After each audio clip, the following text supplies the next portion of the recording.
Si, eu penso que a sociedade, ao principio, recibiu o turismo, considerando só o positivo que ten o turismo, que é moitísimo, non só o impacto económico positivo, sino tamén a convivencia coa persoa que vén de fora, etcétera, ¿no?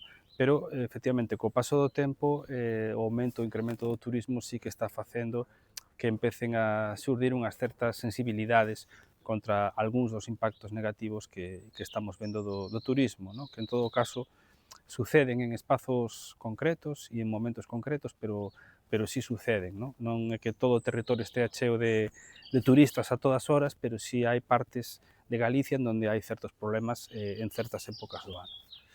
Pero sí hai en ocasións un certo sensacionalismo tanto por parte de medios convencionais que aspiran a recibir máis clics, ¿no? O famoso clickbait, pero tamén nas redes sociais. As redes sociais tamén buscan moitas veces recibir me gustas ou buscan recibir tráfico e para iso evidentemente bueno, é un mundo no que moitas veces vale todo, ¿no?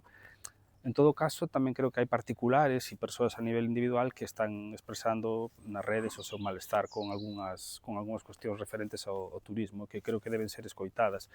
Tal vez non sexan moitas e tal vez sexan minoritarias, pero sí é certo que a veces hai impactos concretos e puntuais que creo que se poden arreglar facilmente con planificación e con xestión do turismo, pero seguramente aí sí que habría que escoitar quizá un pouco máis aos veciños por onde pasa un camiño de Santiago masificado ou aos veciños que viven nunha praza que está abarrotada de xente constantemente.